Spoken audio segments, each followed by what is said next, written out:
Hey everyone, welcome back. If you're new here, my name is Lauren, and today I'm going to be talking about all of the books that I read in June.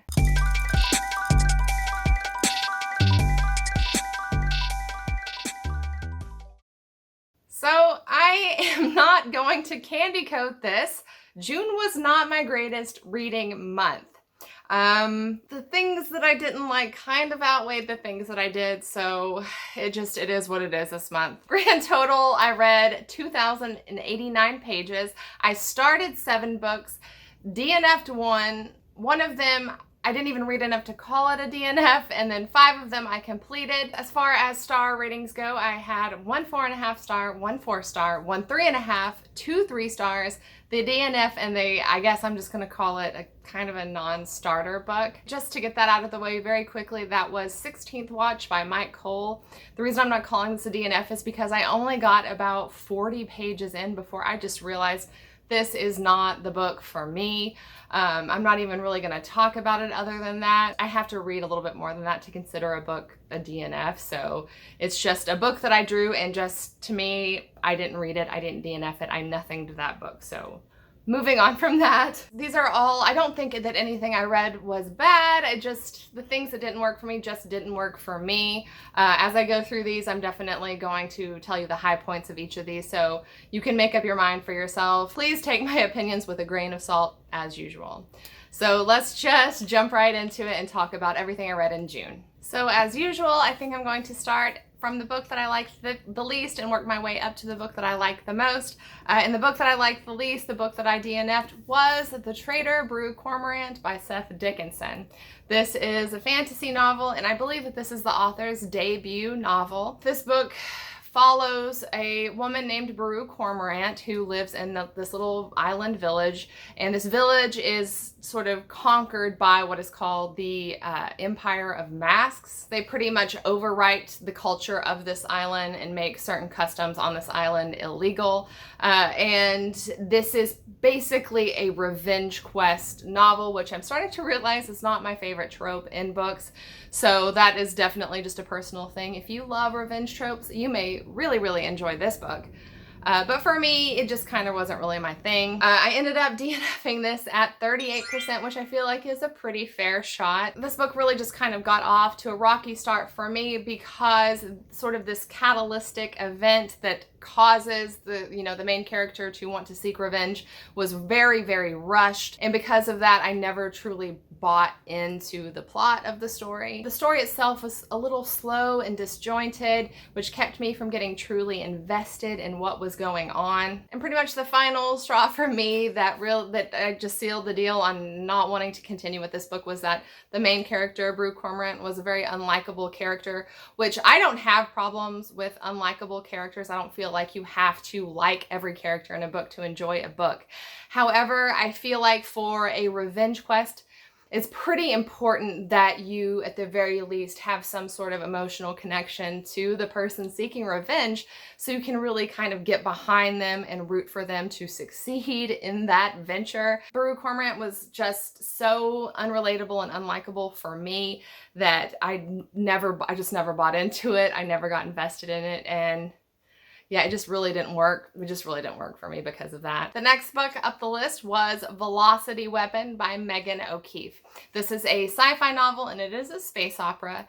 And this is actually a fairly complex storyline. There are 2 worlds that are big time rivals. There's Ada Prime and Acarion. There's a brother and a sister, Sanda and Byron, who kind of get separated whenever everything comes to blows between these 2 worlds. And the book is more or less them trying to find their way back to each other.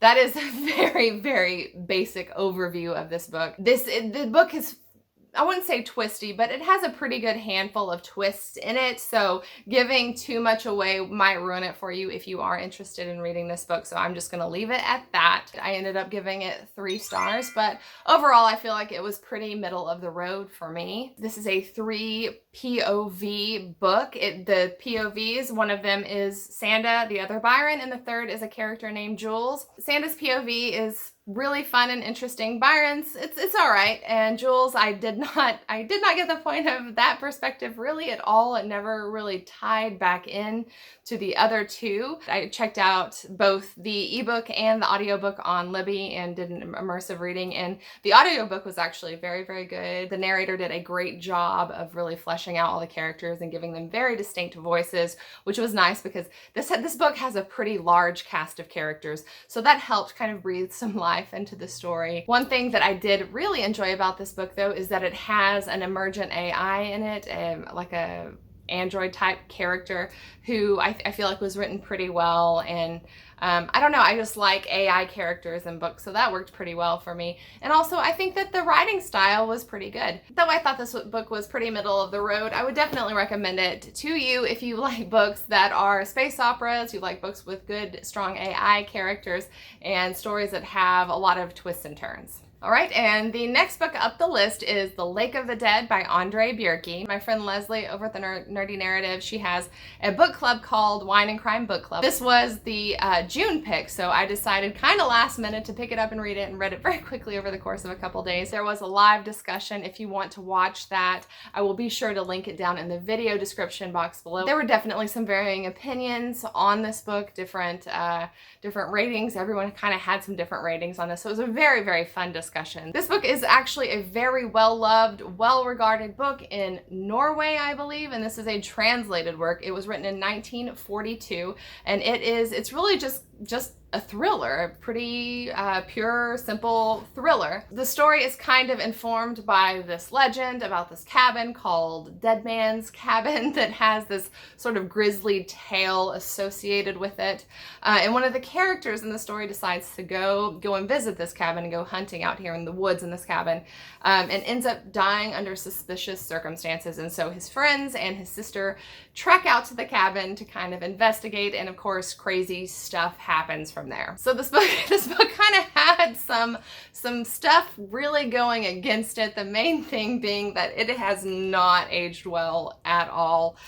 This book, it's very had a very strong influence from like kind of Freudian psychosexual theory, which made it kind of creepy, I won't lie. And when I say creepy, I'm not saying scary creepy, though it was kind of creepy in that way, but mostly it was just like Freudian creepy, if you know what I'm saying. Even setting that aside, the book was wildly sexist, and kind of almost inexcusably so, of course, depending on, you know, how much that bothers you. It may or may not be more of a problem.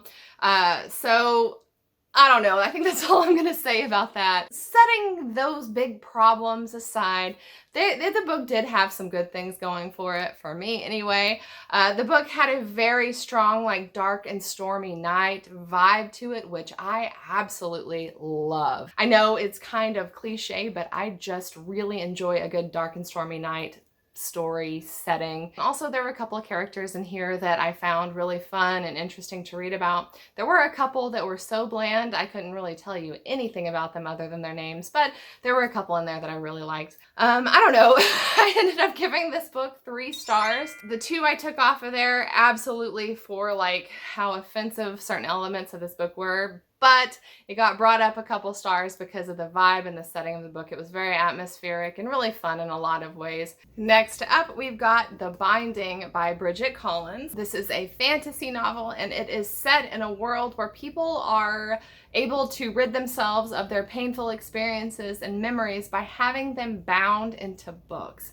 This book has a kind of it's a sort of a soft magic system really, but it is unmistakably magic in this book, so it is a fantasy. This book follows a character named Emmett who becomes apprentice for a bookbinder after he has suffered some sort of physical, emotional, mental collapse, I guess. After he becomes an apprentice, he sort of accidentally stumbles over some information that he shouldn't know about and suffers some life-altering consequences because of it. I liked this book pretty well. I ended up giving it 3.5 stars. Conceptually, I really enjoyed it and thought it was written well. However, I did not realize how much of a romance novel that this is.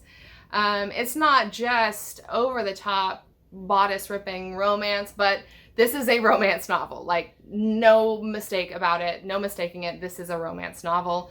And the primary plot device in this book was kind of a will they, won't they type of plot device, which I'm not gonna lie, I hate that as a plot device. Still though, this was written well, and I did love the concept of it, like the idea of being able to rid yourself of painful memories and experiences and by having them bound into books. It's such a cool idea. The characters were really likable, well fleshed out, and the world was well developed, but I'm just not into this like will they, won't they type of romance, so it really did not work for me. However, if any of that is interesting to you and you do like those types of books, I would definitely recommend it to you and tell you to pick it up and give it a shot. Next up the list, we have Hollow Kingdom by Kira Jane Buxton. This is a dystopian sci-fi fantasy. And the reason I say sci-fi fantasy is because this book focuses on basically the experience that animals would have in the event of a zombie apocalypse, and you kind of have to really suspend your disbelief as to how intelligent animals really are. Animals are very intelligent, but in this book they are like over the top intelligent. So it was kind of fantastical in that regard. This book follows a crow who basically sees himself as a human, and he's very funny. This is a very satirical novel. All of the animals in this book are actually really funny. If you like satire, then this may be a book for you. If you don't though, don't even pick this book up. You will not like it one single bit. So yeah, this book, it really just sort of focuses on the idea of what might happen with all the animals in the world if humans cease to exist or were rendered incapacitated. What would the animals do? What would that be like? And this book pretty much says it would be kind of a turf war between all of the animals. And it's very, very funny turf war, very adventurous story, really a whole lot of fun. I ended up giving this book 4 stars. I did very much enjoy it. I ultimately did dock it a little bit though, because I would have preferred if this book had been a novella length story. I was really into it for about 2/3 to about, 3/4 of it. I was really into it, but that last bit started to drag, and then it had kind of a weird ending. I feel like I would have liked it a little bit more if it had kind of stopped while it was ahead.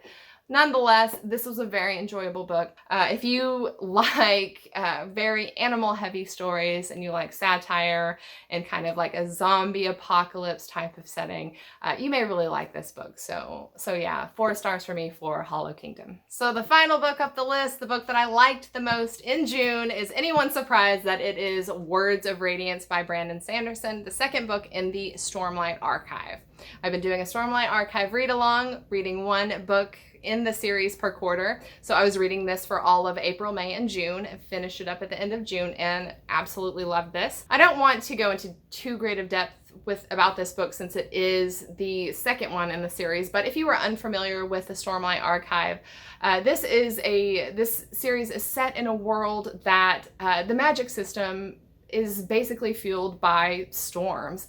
Hence Stormlight Archive, though Brandon Sanderson is doing a really great job of slowly kind of unraveling that magic system, and it hasn't been all up front. It's just been kind of parsed out little by little, which has kept this book very interesting and very exciting in that regard. The story is set in a world that is just ruled by war, and the people are basically in perpetual battle over these sort of ancient relics that are very, very powerful, that were left behind by these sort of vanished gods. These books primarily follow 3 points of view, although this book did do a great job of sort of developing a character that is kind of snotty and annoying and really spoiled in the first book, the character of Adolin, who I've grown to really enjoy reading about. The world was just grown out significantly, substantially greater in this book, and I absolutely enjoyed every minute of it.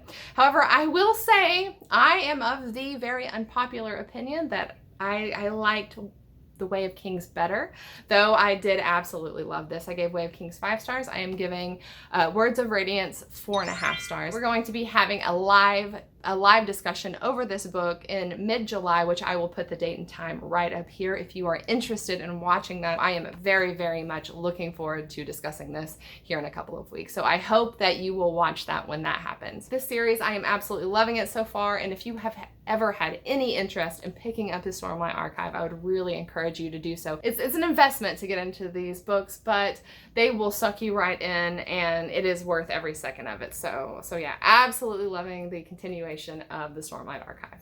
So I think that that is going to be it for me today. Those are all of the books that I read in the month of June. I would be very curious to know if you have read any of these books and what you thought about them. So I hope that you will talk to me about it in the comments down below. Also, if you read anything in June that you really loved, I hope that you will talk to me about it down below. I am always looking for my next great book recommendation. If you enjoyed this video, I hope that you will like it and possibly subscribe, and I will see you next time.